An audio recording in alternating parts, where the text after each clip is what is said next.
Yun na naman, tayo muna yung magbatanggol ng kaunti. At nasira na naman ang aking sapatos nari. Kapareho nung isa ay napa-stock nitong pandemic. Hindi gayan, parang nag-expired yung glue, yung pinaka-adhesive ga. Nag-expired na. Hindi gayan, natitiklap. Isang gamit lang, after 3 years na nakatambak, isang suot lang tanggal agad At yung magkadalang tiklapin. Kadami na nga lang at napa-stock. Yan, kadami Tinaktak ko na din Sadyang gayon ang ating sapatos pagka napapa-stock. Kapangit naman na kung ipapatahi at saka pag ako'y nagpapatahi, kitang-kita naman pangit. Ay, kaganda pa na rin. Rely na butas. Para bagang kabigat ng aking hinlalaki. Nabutas lang yung pagsusuot pero kanyang-kaya ng ating pandikit. Hindi yun nga, nahuna ang ating sapatos kapag ka napapa-stock. Kaysa naman itapon at ating ididikit, ako alam may ginagamit na pandikit na yun subok ko na elementary pa gamit ko na sa aking mga sapatos. Gawa ng pagka nasisira ang sapatos hindi naman nabili ng bago. Yan ang adhesive ang tigas yung mga bilog-bilog na yan. Yan yung dating adhesive na yan. Tumigas na, 3 taon na akong work from home. Mula na nag-pandemic, nasanay na lagi nakatsinilas. Pagka lalabasin nakasipit lang, hindi na nagamit. Minsan ako'y nangailangan magsapatos, ay isinuot ko. Isa-isa kong sinusot ang aking sapatos. Di isa-isa din nga. Hindi kaya ating ididikit natin. Kasama naman ting na nasuot natin. Nahihiwalay aring swelas na rin. Maayos ang ating pandikit. Nasubukan ko na rin ang ibang pandikit Hindi naman ayos, tapos natigas pa. Ating ididikit ng ayos. Gamit na rin ating nahiwagang duol. Ang tawag din na contact cement, pero ang kinalakhan natin tawag din na rugby. Yan, kung mga rugby boy. Gustong gusto ito. Kakaunti na lang Hindi, pagkakasyahin na lang muna natin din sa isa. Yan natin ipapahid ng ayos. Dapat pagka pinahiran, lahat pupunuin mo yan ng rugby. Huwag ka magpapatlang. Pupunuin mo yan. Mas maganda punong-puno para talagang madikate. Sadyang subok ko na dati nung ako'y bata pa sumubok ka din ako nung yung mga mighty band. Lalong nasira ang sapatos, tumigas lumutong.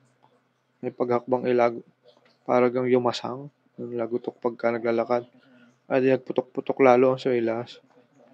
Sinubukan ko din yung mga murang show glue. Natitiklap din naman. Tsaka may mga natigas. Meron pa sa Lazadang mga show glue matitibay din Ang sabi matibay daw. Ganyan din naman nakawang. Arang rugby sadyang hindi nakawang. Pagka na pagpatong mo kahit pa kayo magtatakbo. Pero sadyang subok ko na. Gawa noong panahong ang tatay nagagawa pa ng sopa. Yung nag-aapostire. Rugby lang, di lang gamit. Mayroong gabing-gabi na nagra-rugby pa. Doon ko natutunan yung sadyang tama paggamit na rin.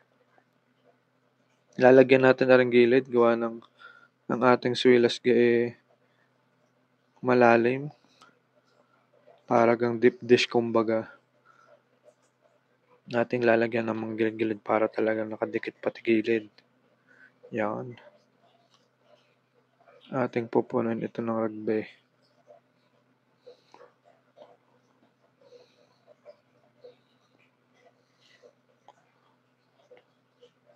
Yan. Bali paikot na rin at ilalagyan lahat.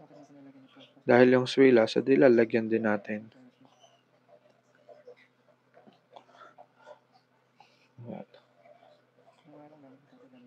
Pag ako'y nasa bahay, sadyang garna ako magsalita siyempre mga video-video. Tsaka ako'y nagtrabaho sa Manila.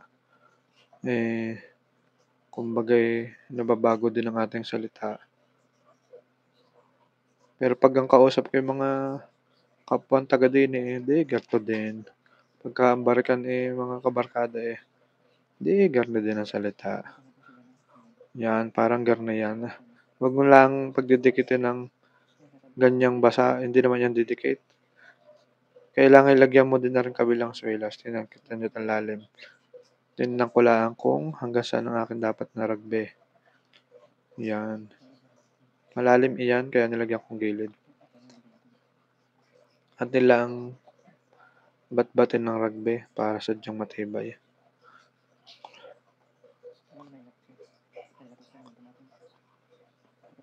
Kailangan matibay ang ating pagkakaragbit, sayang naman. Ating pupunuin.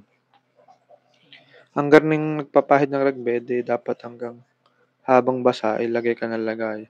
Wag mo nga antayin matuyo. Gawa ng pag ang natuyo iyan, didikit ang iyong panglahir. Yan, atin namang lalagyan yung kabila.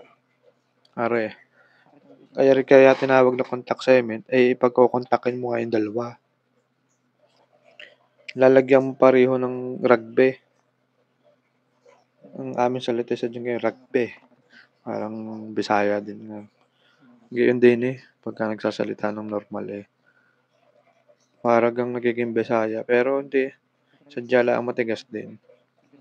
Yan rugby. Pag din rugby. Yan, pupunuin din na rin. Sadyang babat-batin mo. Yan, inuna ko yung gilid-gilid. Yung rugby ko hanggang din nila ang kasya, di bukas ako makapapalingkit, makabili ulit ng bagong rugby. At yung isa hindi ko mairarugby. Okay, may iba pang mga sapatos. Kakamayin ko na at kahirap maglagay noong gamit ko yung lapis na yun. Akin ang kakawkawin. Ari na may madali matanggal sa daliri. Pirot-pirotin mo lang, parang kulangot. Yan. Ating lalahiran lahat. Dapat punong-puno. Yung lang mga bilog-bilog hindi ko kaya lagyan at malalim. Hindi yung mga kayat-kayat na lang ang papasok doon. Hindi ang ating pupunin niya lang yung ating abot ng ating daliri. Ayan. Basta pag nagamit kayo na ring ragbe, inyong papanayin ang inyong pagdidikitin. Huwag kayo mag-iiwan ng space, lalo na kung hindi naman sapatos ang inyong ididikit. Kakaunti na ay, hindi na aabot din, sayang. Pag sinimulan ko sayang. Sobrang matutuyo. Baka naman hindi dumikit kinabukasan. Edi, para bukas na rin, kakaunti na ay.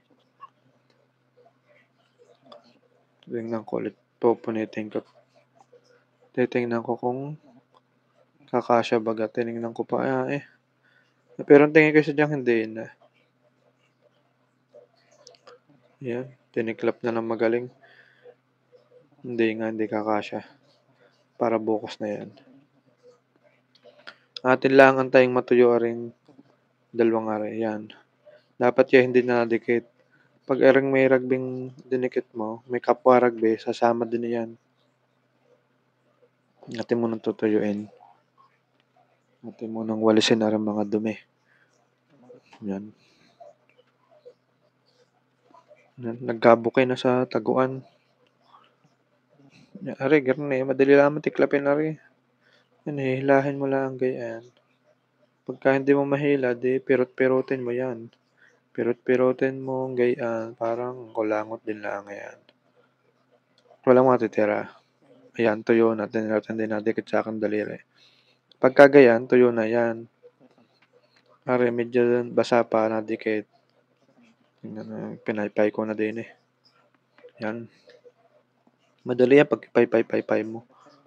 Yan, katulad na rin, ginamit kong panglagay. Yan, nadikit ako. Gawa ng RE may glue. May rugby din. Didikit yan sa kapwa rugby laang. Yan, Ayan, kumbaga yung chemical na ito, yun, may mga pa-chemical pa. Yung behavior ng chemical na ito is doon lang tutugma sa kapwa niya. Hindi, pag nagdikit ka nito, disiguraduhin mong sasakto. Mahirap magtiklop ulit na yan. Huwag mong pakakadiinan. Gawa ng pag diniinan mo agad, siya. mahihirapan ka. Katulad na rin, oh, dahan-dahan lang. Para pagka nagkamali ka, pwede mo pang tiklapin. Natin ang mamartilyuhin. Kahit kapag nag-garnel, laging may kahandang martilyo para talagang madikit. Ari, pag nagdikit hindi mo na papaghiwalay. Hindi, pag pinaghiwalay may tanggal din ng rugby. Uulitin mo uli. Ang problema, baka masira yung kabilang side. Yung swelas, wala kang problema. Eh, katulad yung kabilang side, parang manipis lang yun na tela eh. Baka mamay sumama pantahi. Kaya dapat lagi sigurado. Para sure na sure. Nari pinupukpok kong gilid ko ng may rugby din. Ganyan lang naman yan. Nako, ari pala tanggal na rin. Bukas ko na irarugby yun. Sasabay ko na sa SI. Yun leather, ewan ko kung para saan, parang design lang. Nasa ilalim naman ng swilas. Yan, dikit na. No? Pwede nang ilakad. Hindi, pag ikay nagdikit ng garnet, di pabukasan mo naman. Mga 24 hours, huwag mo naman isusot agad, huwag excited. Kung hindi naman kailangan gamitin agad. Siya. Yan na, nakabukas na nga. At naidikit ko lang nga pareho. Makikita nyo, dikit na. Yan, pareho ko nang nadikit. Hindi ko na ibinedyo yung isa. Gayon din naman ang proseso. Gayon din ang gagawin mo. Hindi, gayan, kadikit na rin leather. Dinikit ko na rin din eh. Ayan, para saan ba gayan eh. Nasa ilalim din naman, iaapak mo din. Hindi kadikit na. Ay siya. Subukan nyo rin at rin matibay. Sayang ang mga sapatos eh. Salamat. Kayo mag-subscribe ha. Sayang ang aking video nga rin. Bye-bye.